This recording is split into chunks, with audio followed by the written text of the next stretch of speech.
पिछले भाग में आपने देखा कि मेघना अपने आप को एक राजकुमारी बने महल में देखती है और फिर कोई पीछे से उसके कंधे पर हाथ रखता है। तभी वो चीखती हुई नींद से जाग उठती है। अब आगे। अरे क्या हुआ मेघना? मेघना की सांसें तेज तेज चल रही थी। उसके माथे पर पसीना आ गया था। कुछ बोल तो, क्या हुआ? बहुत ही अजीब सपना देखा यार। देख, मुझे लगता है तो इस गांव की झूठ मूठ की हिस्ट्री के बारे में ज्यादा ही सोच रही है। हम लोग बस मृत्युंजय अमृत का सैंपल लेते हैं और निकलते हैं यहाँ से, ठीक है? इस पर मेघना ने हल्के से हाँ में सर हिलाया। लेकिन सच कहा जाए तो असल में वो अपने साथ हो रही और इस गांव में घट रही हर एक घटना का रहस्य जानना चाहते थे। सुबह सुबह चीखना चिल्लाना बंद करो और दोनों हाथ मुंह धोकर नाश्ते के लिए आ जाओ। ये कहकर ठकुराइन वहां से चली गई। ये औरत बहुत ही खड़ूस है। एक बार हमारा काम हो जाए, इस गांव को मुड़कर भी नहीं देखना मुझे। ये दोनों फ्रेश होकर नाश्ता करने पहुंचे तो अनुज ने उठकर मेघना के लिए चेयर पुल अप की। आओ मेघना, बैठो। ये देखकर ठकुराइन ने मुंह बना लिया और इन सभी ने मिलकर नाश्ता किया। अनुज बेटा, तुम जल्दी से हमारे साथ चलो, हमें तांत्रिक महाराज को लेने के लिए जाना है। ठीक है पिताजी। ये कहकर मुखिया ने इशिता और मेघना की तरफ देखा। बच्चियों, तुम दोनों बाहर नहीं जाना, ठीक है? हो सके तो ठकुराइन का काम में हाथ बटा देना। जी अंकल, आप फिक्र मत कीजिए, हम घर में ही रहेंगे। अनुज और मुखिया गांव के लोगों से विदा लेकर तांत्रिक महाराज को लेने श्रेणी के लिए निकल गए। इस तरफ मेघना गहरी सोच में डूबी थी। ये कहानी सिर्फ मृत्युंजय अमृत से शुरू हुई थी, लेकिन उसके बाद वो महल, अपने आप को राजकुमारी के रूप में देखना और ये निशिर मोलो, ऐसा लगता है इस गांव का हर एक रहस्य मुझसे जुड़ा है। क्या मुझे राजमहल में जाना चाहिए? करीब 6 घंटे के सफर के बाद मुखिया और अनुज तांत्रिक महाराज के आश्रम पहुंचे, जहां उनका एक शिष्य बैठा हुआ था। प्रणाम। जी प्रणाम। तांत्रिक महाराज कहाँ है? अभी कुछ देर पहले आते तो उनसे भेंट हो जाती। महाराज अभी कुछ क्षण पहले ही बेरमपुर गांव के लिए निकल गए थे। यह सुनकर मुखिया और अनुज हैरान रह गए। हमारे गांव? हम तो महाराज को लेने के लिए आए थे। हमारे आने से पहले ही वो कैसे निकल गए? उन्हें किसने सूचना दी कि हमें उनकी जरूरत है? बाबा का अपने हर एक शिष्य से गहरा संबंध है। उनको दूर बैठे ही उनके बारे में सब कुछ पता चल जाता है। धन्य हो तांत्रिक महाराज। इसका मतलब है कि उनको पहले ही आभास हो गया था कि छोटे तांत्रिक की मृत्यु हो गई है, इसीलिए वो हमारे गांव के लिए निकल गए। पिताजी, अब हमें भी चलना चाहिए। तांत्रिक महाराज तो हमसे पहले गांव पहुंच जाएंगे। हाँ बेटा, चलो। धन्यवाद। अनुज और मुखिया उसी समय वापस गांव आने के लिए निकल गए। इसी तरह दोनों का सफर में ही दिन गुजर गया। इस तरफ शाम होने पर गांव में डर का माहौल छा गया। सभी लोग चौक पर जमा हुए गांव के मुख्य द्वार की तरफ ही देख रहे थे। हे भगवान, मुखिया जी कहाँ रह गए? रात हो गई है, कहीं निशिर मोलो ना आ जाए। इसी तरह से 7 बजे का घंटा बजा और मौसम फिर से बदल गया। सभी ये देखकर डर गए। मेघना, इशिता और ठकुराइन भी सभी के साथ वहां खड़ी थी।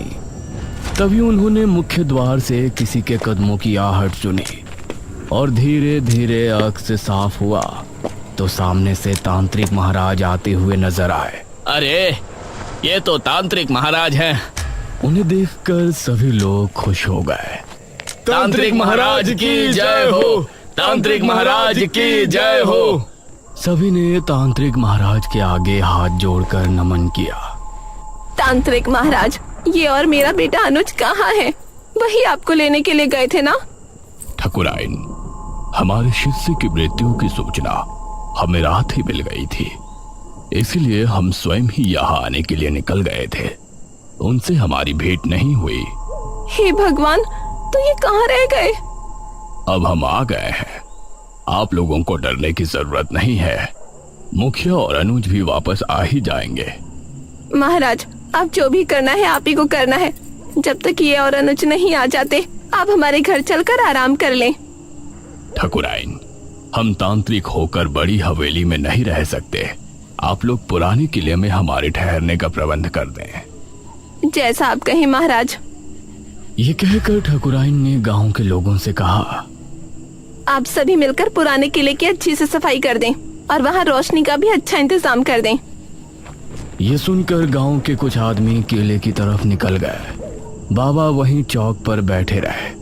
उन्होंने आंखें बंद की और ध्यान मग्न हो गए। शायद वो सोच रहे थे कि आखिर कैसे निशिरमोलो से निपटा जाए, और मेघना के दिल में भी कई सवाल उठ रहे थे।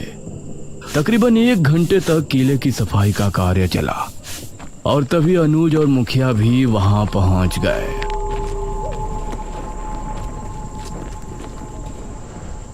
शुक्र है आप आ गए जी। प्रणाम तांत्रिक महाराज। मुखिया की आवाज सुनकर तांत्रिक महाराज ने आंखें खोली। तभी गांव के आदमी भी वहां पहुंच गए। किले की सफाई हो चुकी है ठकुराइन, अब तांत्रिक महाराज वहां ठहर सकते हैं। आप सभी हमारे साथ किले में चलिए। निशिरमोलो इतने सालों बाद कैसे वापस जाग उठे, ये जानने से पहले हम सभी को निशिरमोलो की पूर्ण कहानी को दोहराने की जरूरत पड़ेगी। अब सभी लोग मिलकर किले में पहुंचे। तांत्रिक महाराज एक ऊंचे टीले पर बैठे थे। किले में हर तरफ कहीं दीपक और दीवारों पर मशालें लगी थी जो वहां रोशनी उत्पन्न कर रही थी। मेघना अब तांत्रिक महाराज को बड़े गौर से देख रही थी, क्योंकि निशिरमोलो के बारे में जानने की उसकी उत्सुकता भी बढ़ रही थी। ये बात सन 1626 की है। उस समय हमारे नगर में महाराज विश्वजीत का शासन था। विश्वजीत की रानी का देहांत हो गया था और उनकी एक राजकुमारी थी, राजकुमारी मेघालय। महाराज, नगर में फैली महामारी अब और बढ़ चुकी है। अब इससे नहीं निपटा गया तो राज्य पूरी तरह से बर्बाद हो जाएगा। इस महामारी से निपटने का बंदोबस्त हम अवश्य करेंगे मंत्री जी। उसी समय एक आदमी वहां पहुंचा। महाराज की जय हो। जी, कौन है आप? महाराज, हम आपके पड़ोसी राज्य बल्लभगढ़ के राजा इंद्रसेन के दूत हैं। उन्होंने आपको शीघ्र ही मिलने बुलाया है। उनका कहना है कि आपके राज्य पर जो संकट आया है उससे निपटने में वो आपकी सहायता करना चाहते हैं। पिताश्री, हमें नहीं लगता कि वो हमारी इस महामारी से निपटने में कोई सहायता कर सकते हैं। हमें स्वयं ही कुछ करना पड़ेगा। समस्या गंभीर है राजकुमारी, हमें एक बार अवश्य ही उनसे मिलना चाहिए। हम आज रात ही उनके राज्य के लिए निकलते हैं। ठीक है पिताश्री, इस महामारी का जो भी हल निकले आप शीघ्र ही वापस आने की कोशिश करें, क्योंकि अगर आप इस बीमारी का इलाज नहीं ढूंढ पाए तो हमें ही कुछ करना होगा। अवश्य राजकुमारी। महाराज अपनी रथ में बैठ बल्लभगढ़ के लिए निकल गए। रथ में उनके साथ सेनापति थे और 2 घोड़सवार सिपाही पीछे आ रहे थे। उनका रथ इस समय जंगल के रास्ते से गुजर रही थी। तभी अरे, ये क्या हुआ? रथ अचानक से रुककर टेढ़ा हो गया था। सेनापति जी, बाहर निकलिए। महाराज और सेनापति बाहर निकले तो देखा रथ का पहिया गड्ढे में फंसा है और चटक भी गया है। अरे, ये क्या हुआ? अब जंगल में इस रथ का पहिया कौन ठीक करने आएगा? क्षमा करें महाराज, हम अभी इसे ठीक कर देंगे। आपको थोड़ी प्रतीक्षा करनी पड़ेगी। तभी इन लोगों को पानी की आवाज सुनाई दी। ये कैसी आवाज है? ऐसा लगता है जैसे कोई कुएं से पानी खींच रहा हो, और यह आवाज कुएं के ऊपर लगी चरखी से आ रही हो। आइए देखते हैं। राजा और सेनापति उस दिशा में गए तो वहां उनको कुएं पर एक औरत पानी भरती नजर आई। उसके बाल बहुत लंबे थे, वो दिखने में बहुत ही खूबसूरत थी और वेशभूषा से आदिवासी लग रही थी। उसने जैसे ही महाराज और सेनापति से नजरें मिलाई तो उसका सौंदर्य देखकर ये दोनों ही सन्न रह गए।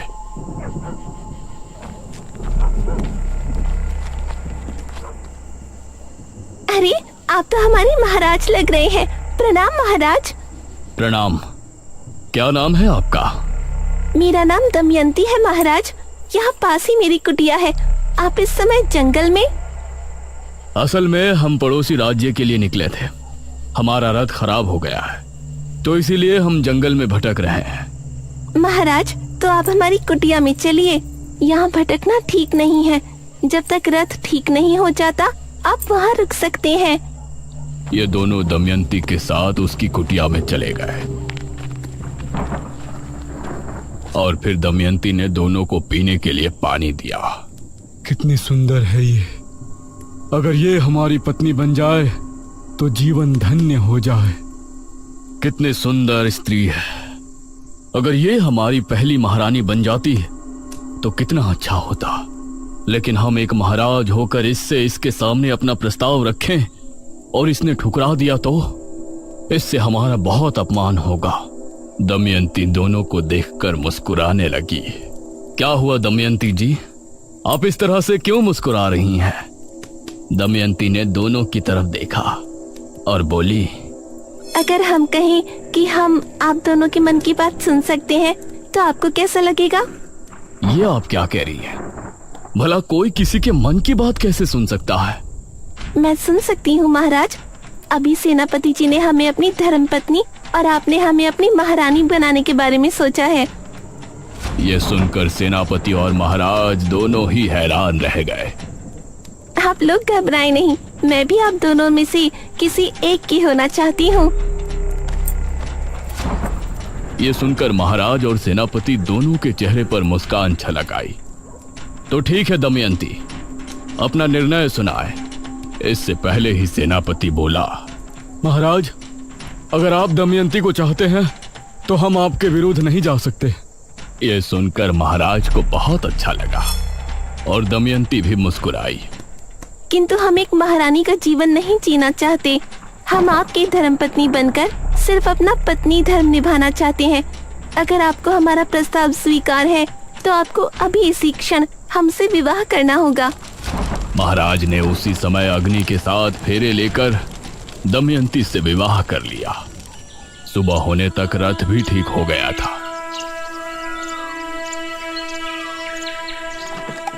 महाराज ने दमयंती को भी अपने साथ लिया और फिर उस राज्य पहुंचे।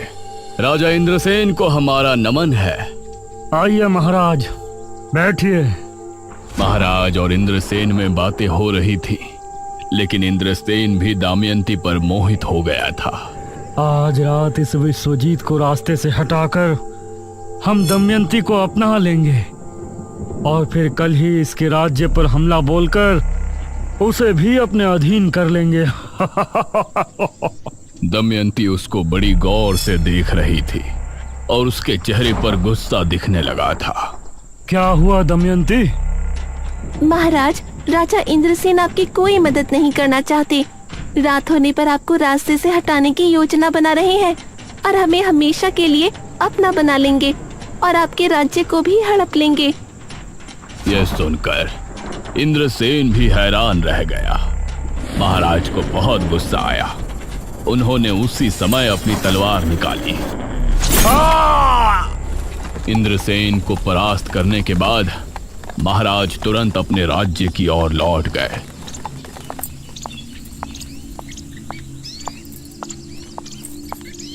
राजकुमारी बहुत चिंता में थी।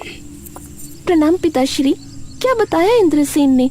क्या उस महामारी का कोई हल निकला? इंद्रसेन ने हमें बहाने से वहां बुलाया था।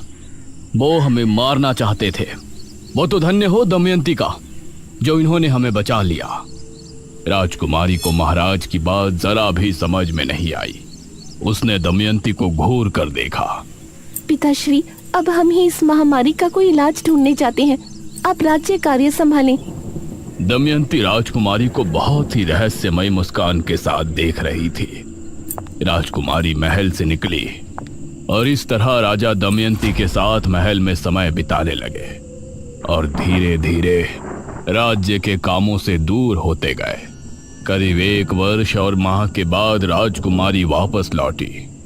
पिताश्री, हमने उस बीमारी से लड़ने का इलाज ढूंढ निकाला है। बहुत अच्छे राजकुमारी, बताइए ये कैसे संभव है? पिताश्री, हमने एक महासिद्धि करके ये बीज हासिल किया है। इसी के जरिए हमें उस महामारी के साथ हर बीमारी से छुटकारा मिल जाएगा। क्या? इस बीज के जरिए? जी पिताश्री, वो कैसे होगा ये आपको अगले 7 दिनों के भीतर पता चल जाएगा। राजकुमारी ने उस बीज को अपने हाथों से जंगल में जाकर बो दिया और रोजाना अपने हाथों से उसे पानी देने जाती। महाराज को राज्य की कोई चिंता नहीं थी। वो हर समय बस दमयंती के पास ही बैठे रहते थे।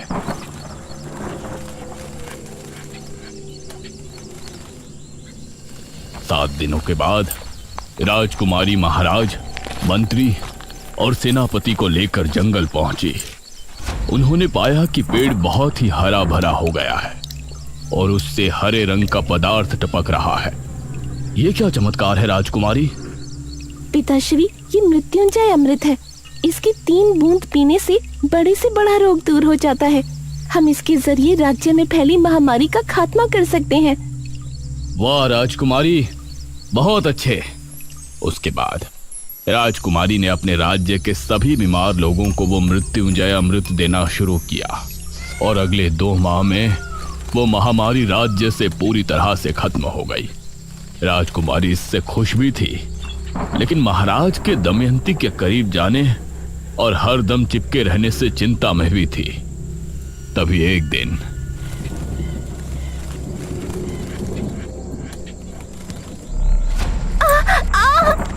महाराज! दमयंती, क्या हुआ आपको? क्या हुआ दमयंती आपको? कुछ तो बताइए। देखते ही देखते उसके चेहरे की रंगत बदल गई और वो एक बूढ़ी नजर आने लगी। ये देखकर महाराज के पैरों तले जमीन निकल गई। दमयंती, ये क्या हो गया आपको? महाराज, असल में मैं कोई आम स्त्री नहीं हूँ, मैं एक डायनी हूँ। क्या? एक डायनी? हाँ महाराज, एक डायन जवान मर्दों को मारकर अपनी उम्र बढ़ाती है, लेकिन मैंने वो करना उचित नहीं समझा। इसलिए आज जब मेरी आयु 100 वर्ष हो गई है तो मैं बूढ़ी हो गई हूँ। अब अगली एकादशी की रात मेरी मृत्यु हो जाएगी। नहीं दमयंती, हम आपको ऐसे मरने नहीं दे सकते। हमें आपके डायनी होने से कोई ऐतराज नहीं। आपको बचाने का कोई तो तरीका होगा। एक तरीका है महाराज, लेकिन बहुत ही मुश्किल कार्य है। हमें बताइए, हम आपको बचाने के लिए कुछ भी करेंगे। अगली एकादशी की रात तक 11 मुर्दों के खून से अगर हम स्नान कर लेते हैं तो हमारी जान बच जाएगी और हमारा सौंदर्य भी वापस लौट आएगा। महाराज ने अब दमयंती को बचाने का प्रयास शुरू किया। राज्य में जब भी किसी की मौत होती तो उनके घरों से उनकी लाश को उठवा लिया जाता था और इसी तरह 10 लाशों के खून से दमयंती को नहला दिया गया था। इससे परेशान होकर मंत्री ने राजकुमारी को सब बताया। राजकुमारी, राज्य में हाहाकार मचा हुआ है। महाराज दमयंती को जवान बनाने के लिए मृत लोगों के शव का अंतिम संस्कार नहीं होने दे रहे हैं। उनके शव को बुरी तरह से काटा जाता है और उनके खून से दमयंती स्नान करती है। इससे प्रजा बहुत क्रोध में है। क्रोध की बात तो है ही मंत्री जी। मृत्यु के बाद जल्द ही अंतिम संस्कार न किया जाए तो ये मृतक और उसके परिजनों के साथ नाइंसाफी होती है। वो कभी भी मोक्ष के द्वार से होकर नहीं गुजर सकते। हम पिताश्री से इस विषय में बात करेंगे।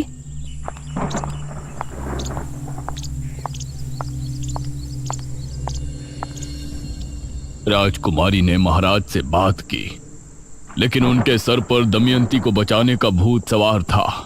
जो लोग पहले ही मर चुके हैं उनके शव को किसी के जीवन के लिए इस्तेमाल करना गलत नहीं है राजकुमारी। गलत तब होता जब हम जिंदा लोगों की बलि देते। आप हमें रोकने की कोशिश ना करें। राजकुमारी महाराज के व्यवहार से बहुत चिंता में थी। वहीं गांव के लोग भी अब इससे छुटकारा चाहते थे। अरे बहुत हो गया, अब हम गांव के लोग महाराज का यह अत्याचार नहीं सहेंगे। हाँ, हमारे मृतकों को हक है कि उनका अंतिम संस्कार किया जाए। लेकिन हम लोग महाराज से कैसे लड़ेंगे? कैसे रोकेंगे उनके सिपाहियों को? एक उपाय है। जब भी गांव में किसी की मृत्यु होगी तो हम कोई भी शोक समारोह नहीं करेंगे।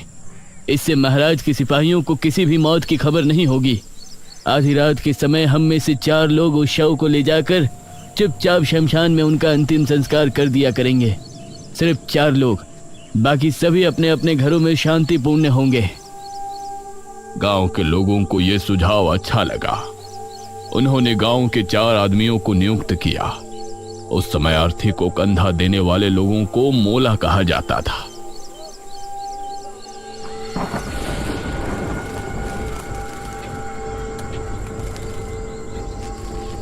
ये 4 लोग रात के समय निकला करते थे, इसलिए इनका नाम निशिर मोलो रखा गया। अब जब भी कोई मृत्यु होती तो 4 कथई लिबास वाले आदमी निशिर मोलो बन के उस शव को कंधा देते और उसका चुपचाप अंतिम संस्कार करके वापस गांव को लौट आते। समझ नहीं आ रहा, पूरे 15 दिन हो गए, अभी तक किसी के घर कोई मृत्यु नहीं हुई है। ऐसा कैसे हो सकता है? अगले दिन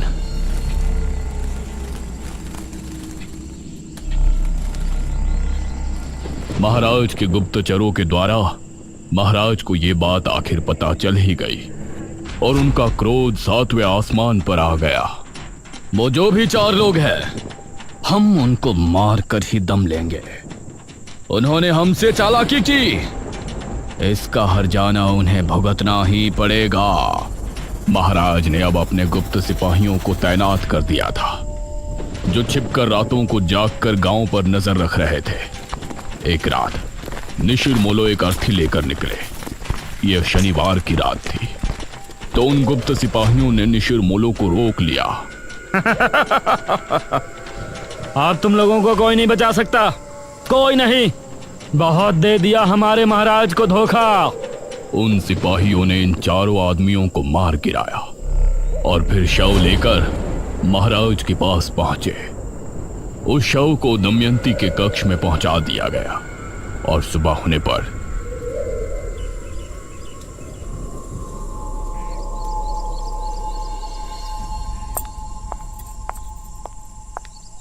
दमयंती कक्ष से बाहर निकली, अपने उसी खूबसूरत जवान अवतार में। उसे देखकर महाराज ने उसे भरी सभा में गले लगा लिया। दमयंती की आंखों में एक रहस्यमयी चमक थी, जैसे कि वो कुछ छिपा रही है। लेकिन अब निशिर मोलो की आत्मा गांव में भटकने लगी थी। वो 4 आत्माएं अपने कंधे पर ताबूत उठाए हर शनिवार की रात गांव में भटकती थी। उस समय उन आत्माओं को जो भी दिखाई देता, वो समझती कि ये राजा के सिपाही है जो उनको रोकना चाहते हैं, इसीलिए वो उसको अपने साथ ले जाती। इतना कहकर तांत्रिक महाराज चुप हो गए। सभी गांव के लोग ये कहानी सुनकर हैरान थे और मेघना को तो जैसे अब अपने सपनों से जुड़ी कुछ बातें समझ में आने लगी थी। हे भगवान, मतलब जो निशिर मोलो आज हमारी जान के दुश्मन है, वो कभी हमारी रक्षा किया करते थे। हाँ, उनकी इसमें कोई गलती नहीं है। उनकी अकाल मृत्यु की वजह से वो ऐसा करते हैं। उनको नहीं पता कि उनकी मृत्यु हो चुकी है। वो तो अभी भी अपने काम को अंजाम देने की कोशिश कर रहे हैं। बाबा, आगे की कथा में क्या हुआ? वो राजकुमारी, महाराज और दमयंती? आगे क्या हुआ और निशिर मोलो को कैसे रोका गया और अब वो अचानक क्यों 400 साल बाद वापस आ गए हैं, ये कहानी जानने के लिए हमें बेरमपुर पुराण को पढ़ने की आवश्यकता है, जो कि 400 साल पहले की राजमहल के किसी गुप्त कक्ष में रखवाया गया था। बेरमपुर पुराण? अब इसका पता हमें कैसे चलेगा बाबा? वो बेरमपुर पुराण राजमहल में कहाँ है, ये जानने के लिए मुझे एक अनुष्ठान करना पड़ेगा, जो कि मैं इसी किले में बैठकर करूंगा। ध्यान रहे, उस समय सभी अपने अपने घरों में होंगे। कहीं ऐसा ना हो कि इस बार भी निशिर मोलो ये अनुष्ठान रोकने के इरादे से गांव में आए। निशिर मोलो कौन है ये तो हमने जान लिया है, लेकिन इन सब का मेघना से क्या संबंध है? निशिर मोलो उसके आने से कैसे जाग उठे? राजा के साथ क्या हुआ और दमयंती असल में क्या है? इन सभी सवालों के जवाब जानने के लिए हमारे साथ बने रहिए निशिर मोलो के अगले पार्ट में। दिल्ली के एक पुराने इलाके में एक होटल था, होटल अंशिका। बाहर से देखने में सब कुछ सामान्य लगता था, लेकिन उसके अंदर एक ऐसा राज छिपा था जिसे जानने की हिम्मत कोई नहीं करता था।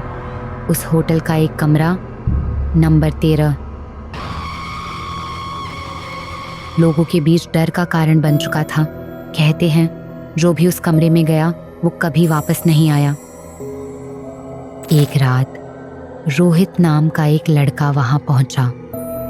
वो एक वीडियो क्रिएटर था और उसे ऐसी जगहों पर जाकर सच दिखाने का शौक था। उसे भूत प्रेत पर बिल्कुल विश्वास नहीं था। उसे लगता था कि ये सब सिर्फ लोगों की बनाई हुई कहानियां हैं। सर, आप कोई और कमरा ले लीजिए। वो कमरा ठीक नहीं है। वहाँ पहले भी अजीब घटनाएं हो चुकी हैं। लोग रात में चिल्लाते हुए सुने गए हैं। प्लीज़ सर, मेरी बात मान लीजिए। तो आज हम हैं उस कमरे में जिसे लोग भूतिया कहते हैं। सच क्या है ये आज पता चल जाएगा। रात गहराती गई और जैसे ही घड़ी ने 12 बजाए माहौल अचानक बदलने लगा। कमरे की लाइट टिमटिमाने लगी और दरवाज़ा अपने आप बंद हो गया। हवा ठंडी हो गई, जैसे कोई अदृश्य चीज़ कमरे में मौजूद हो। रोहित धीरे धीरे शीशे के पास गया, लेकिन जैसे ही उसने खुद को देखा उसकी सांसें थम गईं। कौन है वहां? ये क्या है? कोई है यहां?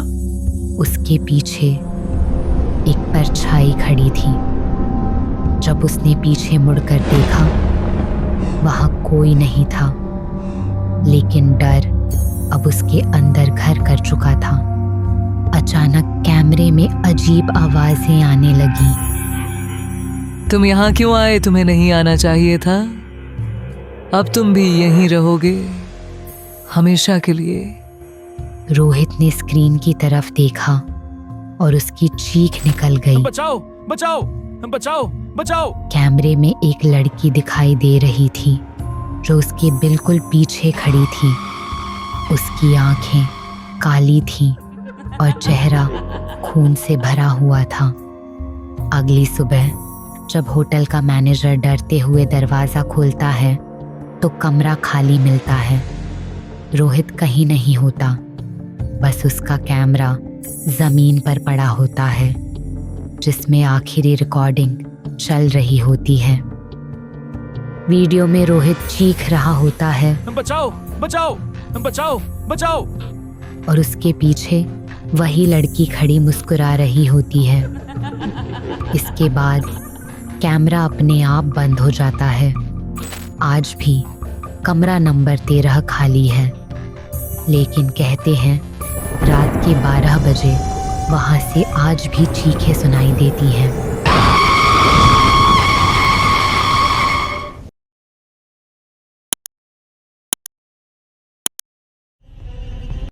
तो दोस्तों, कैसी लगी आपको ये कहानी? अपना फीडबैक हमें कमेंट बॉक्स में जरूर लिखकर बताएं। और अगर आपने अब तक हमारे चैनल को सब्सक्राइब नहीं किया है तो जल्दी से कीजिए, क्योंकि आगे क्या होने वाला है वो सबसे पहले आप तक पहुंचता रहेगा नोटिफिकेशन के जरिए। और हां, बेल आइकन को दबाना मत भूलना ताकि आप एक भी सस्पेंस या हॉरर अपडेट मिस ना कर